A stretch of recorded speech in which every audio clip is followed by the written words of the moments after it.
Paano mag-join sa group? Search nyo lang search nyo lang yung Tara Aral Pilipinas sa Facebook.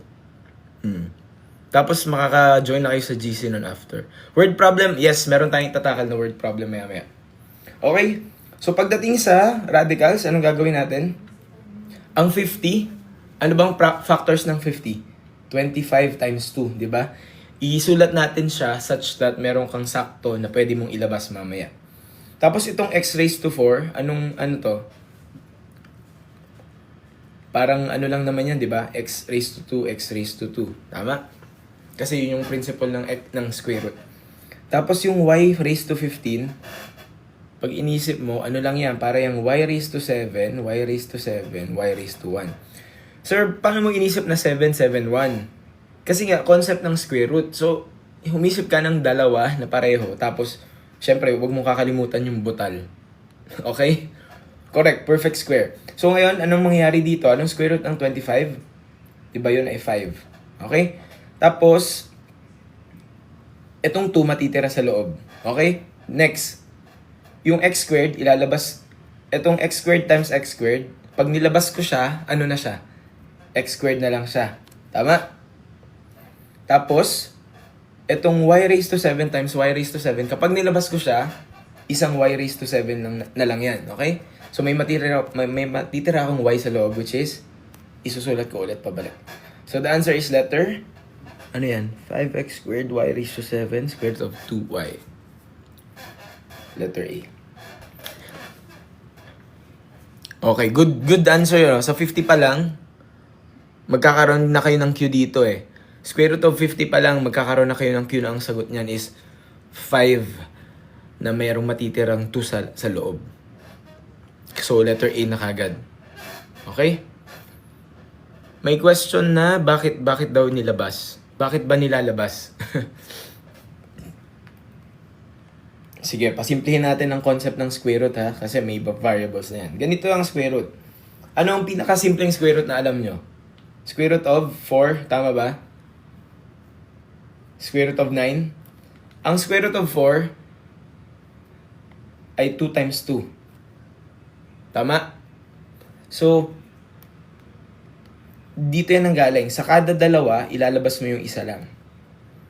Diba? Kasi ang concept ng square root is hanapin mo yung factors na pareho siya tapos ilalabas mo na yun. Okay? Sili na spicy. Oo nga, sabi, ang kulit mo. Ang nangyayari is yung level of difficulty. Okay? So, ito, halimbawa itong radical expression. Nababasa kayo tanong mo. Okay. Pero ang gusto kong gawin nyo later on is, halimbawa, di ba ganyan siya? Halimbawa, pwede pa itong mag-level up. Paano pa yan pwedeng lumevel up na mahirap na tanong sa UPCAT? Posibleng magdadagdag pa sila dito sa baba. Halimbawa, may something pa dito. Halimbawa, 3x squared y 4. Ganyan. O kaya naman halimbawa, may isasama pa silang something dito. Okay? Siguro pag dun sa second batch natin na review, pwede nating i-level up pa. Pero at least itong mga questions na to, hindi naman yan yung basic. Kaya hindi din naman ako naglagay ng tanong na find the square root of x, let's say x squared y. Ayan, napakasimple niyan, di ba? Okay? So, klaro kung bakit nilalabas. So, ang nangyari dito, kapag nagkakaroon ka na ng variable, halimbawa, 4x cube. Ang 4x cube, ano yan? 2 times 2 times x times x times x. O yan ha, mas ipapakalat lang natin siya. So, mangyayari, hahanap ka, dahil square root yan, hanapin mo yung kada dalawa. So, may dalawa kang 2, ilabas mo yung isa. Sa kada dalawa, maglalabas ka ng isa. May dalawa kang x, ilabas mo yung isa. Okay? O tapos may natirang x sa loob. Ganun siya. Okay? Kuya, ba't wala sa FB? Wala sa FB. Makikita nyo yung FB mamaya. Tara Aral Pilipinas. Search nyo lang.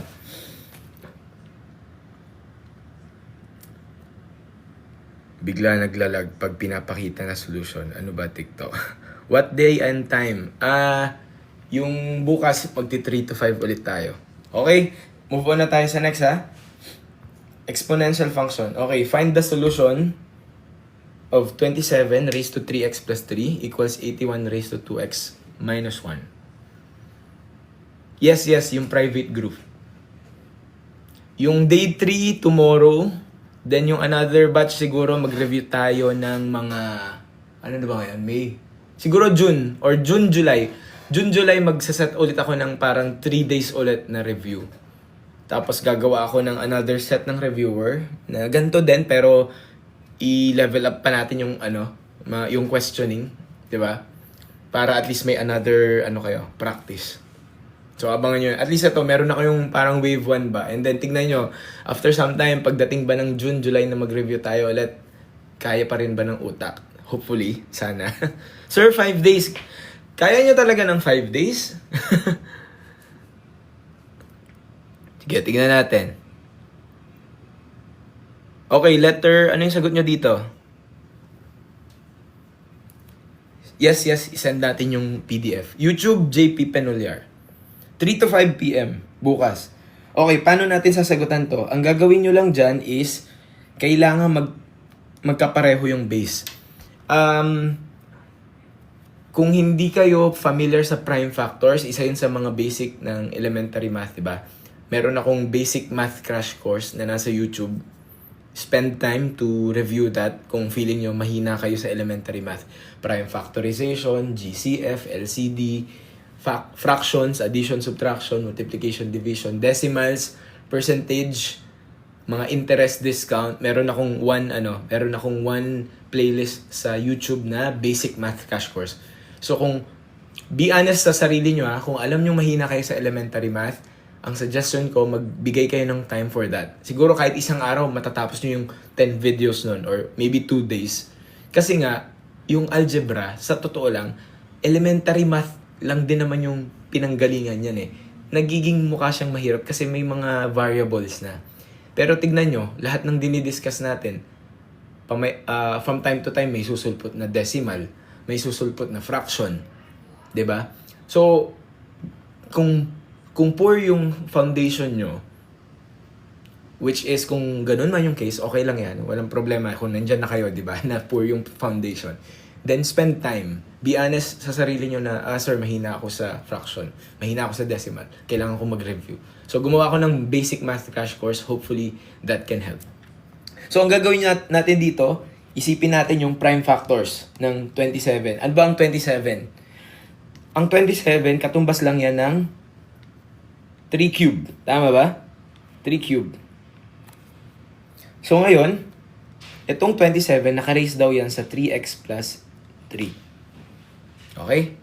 Ang 81. Ano ang 81? Ang 81, ang unang papasok sa inyo, 9 squared. Tama ba? Pero kapag nagsosolve kayo ng mga ganitong exponential function, ang goal nyo, dapat magkaroon kayo ng same base. Okay? Pag sinabing base, ito yung number na nandyan. Kasi yung nasa taas, yun yung exponent nyo. Di ba ang 9 squared, pwede mo ring isulat yan as 3 squared na naka-squared. Tama ba? So, kung tutusin, ang 81, pwede mo ring isulat as, ano to? Katumbas lang din ng 3 raised to 4. Okay, nasusundan. And then, wag niyong kakalimutan yung parenthesis. Maraming estudyante tamad maglagay ng parenthesis. Okay? So, wag kayong maging tamad. Sa ano lang naman di ba? Isang curve lang naman yung parenthesis na yan. Tapos, i-erase natin siya sa 2x minus 1. Okay? So, ngayon, anong next na gagawin natin dyan? Naalala nyo ba to sa laws of exponents? Itong, halimbawa, meron kang x raised to m na naka-raise sa n. Anong ginagawa natin dyan? Anong ginagawa?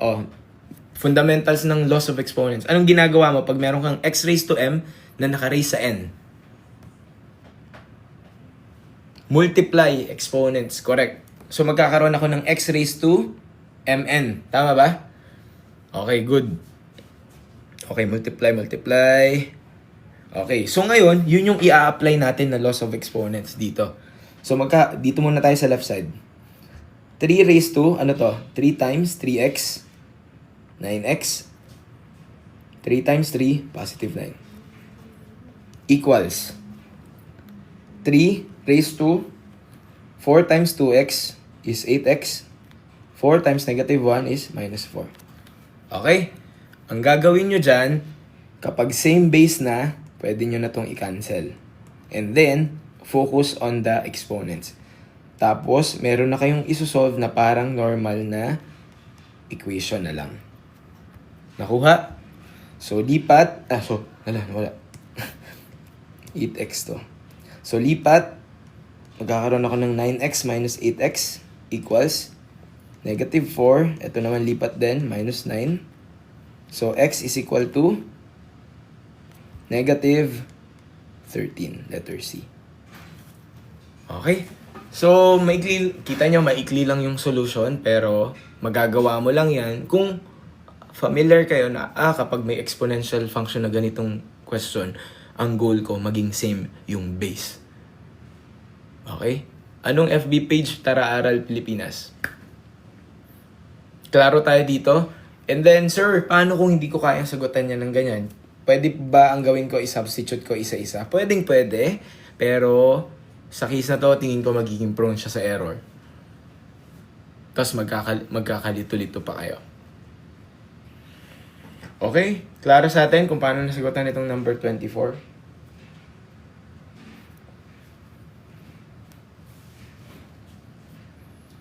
Okay, question 25. May typo lang dito. Hindi to geometric series. Ano pa rin to? Ano ba? Mas siguro algebraic equation lang din to. Ayan, sige. Gusto niyo ng mga level up na question. Sige nga, ito, try nyo tong question na to. And this is number 25. Actually, may video ako about this problem. Itong problem na to, disclaimer, hindi ko to own problem. Yung ibang problems, ginagawa ko yun. Ine-edit ko yun. Ito, kinuha ko to sa isang SAT problem. Sige nga, pwede nyo bang isolve to? Try nyo to. Bawal mag-calculator? Yes, bawal. Sir, ano ba yun? Ano yung oras? Like pag math, ganun, tapos iba-iba. Yes, pagdating sa UPCAT, may time allotted per subject. And pag tapos na yung allotted na time dun sa subject na yun, bawal nyo nang balikan. Okay?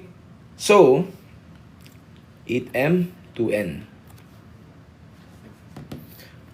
Ano yung sabi kanina ni sir kapag may mga ganyan-ganyang pinapa-simplify, pinapa-solve?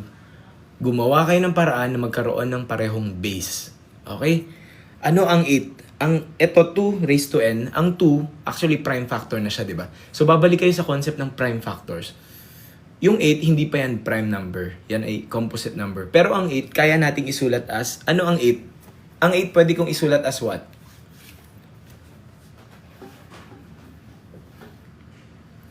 2 cube. Okay, good. So, 2 cube. Pero, tignan nyo may 8 pa lang yun. So, i-erase ko pa yan sa m. Over 2 raised to n. Okay? Next, laws of exponents.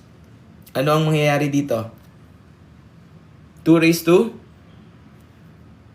3m. Over 2 raised to n. Okay, another law of exponent na kailangang i-apply kapag meron kang same base, anong ginagawa sa exponent? Anong ginagawa sa exponent dapat? Naalala nyo to sa laws of exponents, di ba? Tama ba? May ganyan sa laws of exponents. Sinusubtract. Okay? So, ibig sabihin, pwede ko itong isulat as 2 raised to 3m minus n. Tama? O, tingin. Yung 3m minus n, ayun o, sabi 12. So, ibig sabihin, 2 raised to 12. Letter C.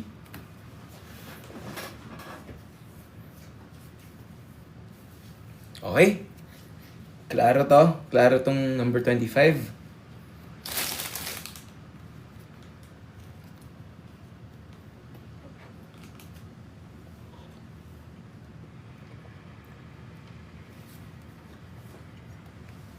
Okay. Buhay pa ba kayo?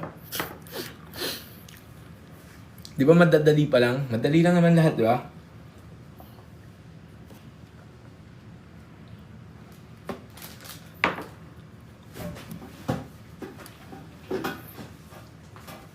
Okay, number 26. Punta tayo sa logarithmic function. Basic math daw. Oh. Di ba basic math?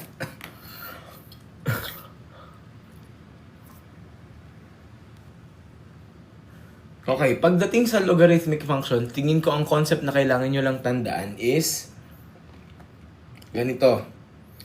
Yung base dito, magiging base lang din siya. Paano ba natin to explain? Gawa tayo muna ng paano natin siya i-represent pagdating sa exponential tsaka logarithmic. So, magkadugtong din kasi itong exponential and logarithmic na topic pagdating sa function. So, halimbawa, meron kang a raised to, sabihin ko ng, x raised to m, tapos ang sagot niyan is, let's say, y. Paano ko to i-convert into log? Dito muna tayo. X raised to m equals to y. Pag kinonvert natin yan sa logarithmic function, ang katumbas niyan is ganito. Yung base dito, yung base na x, yun din dapat yung magiging base dito. Okay? Tapos, yung exponent na m, yun yung magiging sagot naman dito. Tapos, itong sagot dito, yun yung hinahanapan mo ng log. Familiar ba kayo dito? So, dapat, okay, ito yung gusto kong maalala nyo pagdating sa exponential and logarithmic function. Dapat marunong kayong mag-translate ng exponential to logarithmic, logarithmic to exponential para makapag-solve kayo ng solution. Kasi dyan lang naman uikot yung problem eh. Again, nagiging mahirap na lang yung problem kung mahaba masyado yung equation. Pero, same concept, di ba? Fundamentals lang ng logarithmic and exponential. So, ngayon,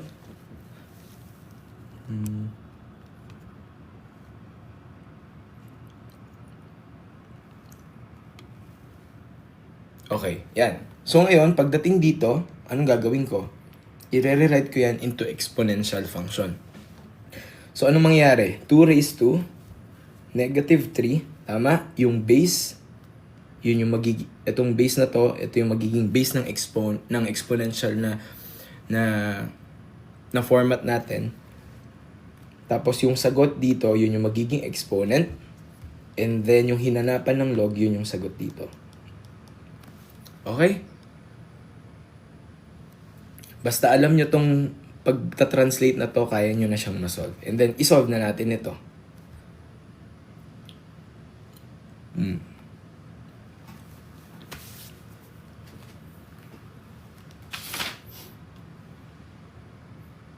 Okay. So, ano mangyayari? Ang 2 raised to negative 3 ay katumbas lang ng 1 over 2 cube. Tama ba? Or sabihin na natin, ang 2 cube ay 8. So, papalitan ko na siya. So, 5x minus 3.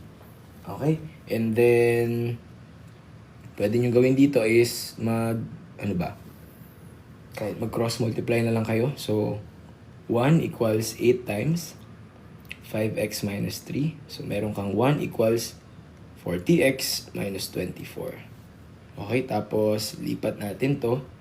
Magkakaroon ako ng 1 plus 24 equals 40x. 25 equals 40x. Divide both sides by 40.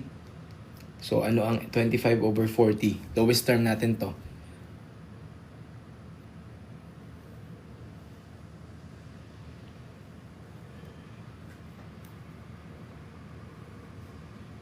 Eight times 5. Tama naman, di ba? 8 times 5x is 40x. 8 times negative 3 minus 24. 25. Ano yan? Divided by 5 is 5. 5 over 8. Oh, okay. Teka, bakit wala tayong 5 over 8 sa option? Bakit?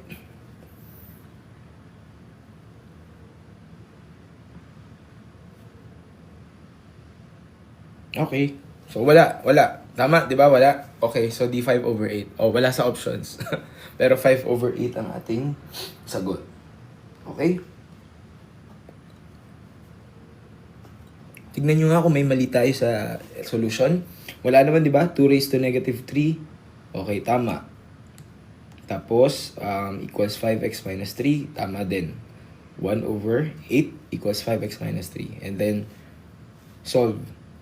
Cross-multiply mo na lang para madali. Okay. Magdadabog po ba sa test center kapag ganyan? Parang, wala naman. Hindi naman kayo, hindi naman. Pag ganito, paano ba? Sir, paano pag wala sa options yung sagot na nakuha ko? I mean, halimbawa, sure naman kayong tama. Ang gawin nyo na lang siguro, hanap kayo ng pinakamalapit. Pero ang hirap naman pag ganyan, walang malapit. Okay? Mag letter C na lang kayo. Idasal nyo na lang. Pwede rin, iwan nyo na lang blanco siguro kapag ganyan. Walang impact yon. Kung sure kayo na yung tamang sagot ay wala. Pero maliit naman yung chance dapat. Although nangyayari din yon even sa board exam, minsan. Okay? Find the 50th term of the arithmetic sequence. Actually, this is arithmetic sequence and series. So magkaiba yan.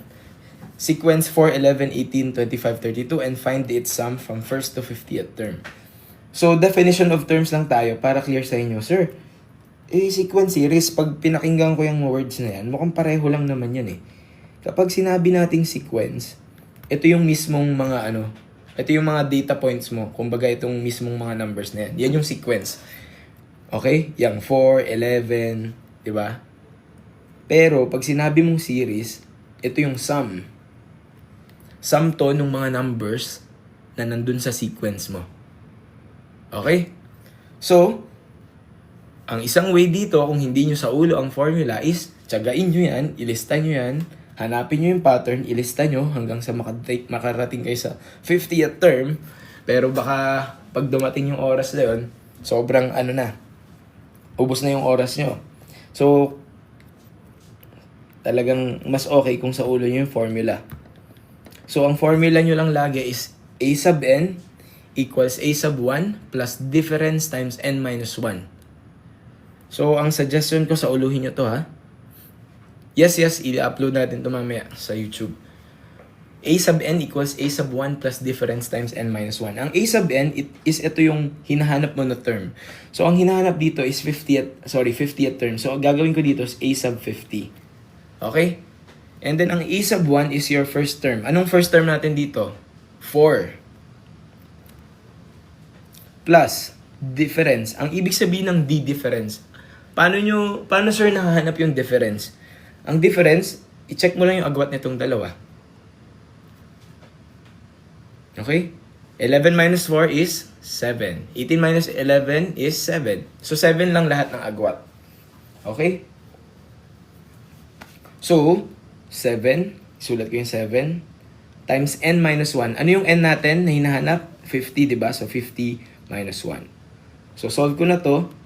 4 plus 7 times 49. What is 7 times 49? 343. Okay? Bawal ang calculator sa exam. Bawal ang calculator. So, magkakaroon ako ng 347. So, A sub 50 is 347. So, dito pa lang makikita nyo na si letter C lang yung may 347. So, letter C na kagad isagot nyo. Okay? Pero kung wala, then kailangan nyo munang i-prove ano yung sum. Kasi hinahanap din yung sum. Paano kumukuha ng sum? First term plus last term times number of terms divided by 2. Ito yung formula. So, uluhin nyo rin to. So, tingin ko, yung dalawang formula na yan, importante yan sa UPCAT. Kasi, common problem din yan, na sana kung sa ulo nyo, madali nyo masasagutan. Okay? Ipakita natin, paano magiging 8775. Ano yung first term natin? First term is 4. Ano yung last term? Or 50th term is 347 times the number of terms, which is 50, divided by 2. Okay? So, pag sinolve nyo to, kayo na magmano-mano yan. 4 plus 3, 4, 7. That's 351 times 50 over 2. Okay? So, 351 times 25. 8775. Okay? Again, unfortunately, bawal gumamit ng calculator pero ayan. So, dapat magsanay din kayo na hindi kayo gumagamit ng calcu pag nagre-review kayo. Clear tayo dito sa series. Sa series and sequence. So, anong pinagkaiba ng arithmetic pati geometric? Kapag arithmetic, meron lang pina-plus or mina-minus sa pattern. Kapag geometric, merong tina-times or may dinidivide. Yun lang yung difference. Okay? Correct. Ratio. Pagdating sa arithmetic, difference. Pagdating sa geometric, ratio naman. Okay? So, ang concept ng... teka. Nasaan na yung ano ko? Okay. Ang concept ang concept ng ratio ay a sub 2 over a sub 1 naman. So, 8 divided by 4. So, ang ratio nito is 2, di ba? O, 16 divided by 8 to 10. 32 divided by 16 to 10. So, tingnan nyo yung pattern. Anong nangyayari? Di ba? Times 2 lang ng times 2. Times 2, times 2, times 2. Okay? Bawal ang calcu. Okay? So, ngayon, ang tinatanong, tandaan nyo pag arithmetic, anong formula natin? A sub n equals a sub 1 plus difference times n minus 1. Pero kapag geometric, eto, sa uluhin nyo din to. Ang formula is a sub n equals, anong formula? A sub 1 times r raised to n minus 1. O yan. Screenshot nyo yung dalawang yan. So, kapag in-apply ko to, dahil geometric yung sequence na to, minsan hindi nila ipapakita kung geometric or arithmetic. Again, sa UPCAT, wala naman nakalagay na label kung ano yung pinag-uusapang problem. Ang cue nyo doon, kapag may pina-plus minus na pattern, arithmetic yan. Kapag may tina-times or may dinidivide, geometric yan. So, kung geometric yan, ito yung gagamitin ko. So, pag ginamit ko to, a sub n equals, ano yung a sub 1 natin? 4 times, ano yung r natin? Ano yung r value? 2. 2 raised to n minus 1. So, ano magiging sagot? 4 times 2 raised to n minus 1. Letter D. Okay? So, letter D ang sagot dito. Klaro ba sa atin ang problem na to? Okay?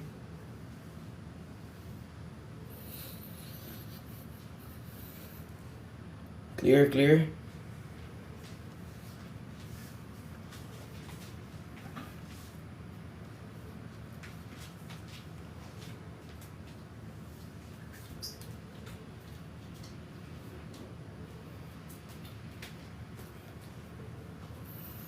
Okay,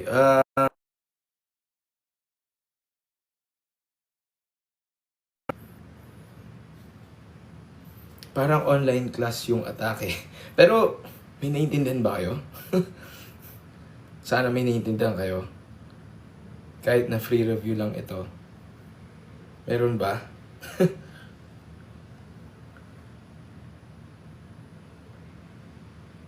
Meron naman.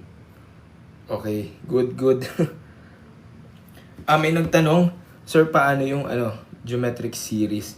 So, ito Sige, ito ay nth term. Igawan nyo na to ng siguro index card kung ganun kayo nagsasaulo. Kapag naman series, ano ibig sabihin ng series? Sum. Di ba kanina ang ginawa natin? Pag arithmetic, ang sum is first term plus last term. Kayo na lang magpaganda ng sulat times number of terms divided by 2, di ba? Tapos, burahin ko to Kapag naman geometric, so ito ay arithmetic. May nagtatanong, paano naman sir kapag geometric? O di kapag geometric naman, tapos ang sum, ang formula mo naman is a sub 1 times, medyo mas, baka malito lang kayo, pero ganito siya. 1 minus r. Okay? A sub 1 times 1 minus r to the n over 1 minus r. Very straightforward lang yan. First term, ratio, number of terms. and then 1 minus r. Okay? So, pwede nyo i-try mamaya. Okay? Ako, nung bata tuloy ako, nung estudyante ako, kapag mga ganyan, okay, hindi naman itatanong lahat sa isang question di ba? Pero, ako sa sarili ko, paano ko parang ini-exercise yung sarili ko is, sige nga, i-try ko nga 4 plus 8 plus 16 plus 32. So, 4 terms ng isang geometric sequence, a sub 1, a sub 2, a sub 3, a sub 4. Papalabasin ko yung a sub 4, dapat 32, gamit yung formula na to. Ganun ko siya gagawin. Yun yung isa kong gagawin dyan. Isa ko pang gagawin dyan, ang sabi ni sir, ito formula ng sum. Sige nga, patunayan nga natin. Kahit na 4 na, kumbaga, data points muna. Alam ko na ang a sub 1 is 4. Alam ko na ang r is 2. Alam ko na ang n is, ilan yan? Ilang data points yan? 4. Kapag ginamit ko ba ang formula na to, magiging katumbas lang siya ng 4 plus 8 plus 16 plus 32. Ganun ko siya ginagawa. Okay? Ano representation ng n sa r sa may geometric sum? Ano daw representation ng n? Ano ibig sabihin ng n? N means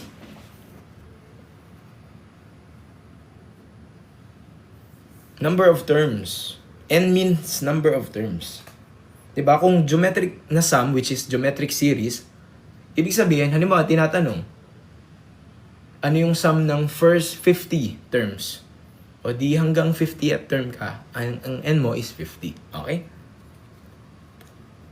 Okay?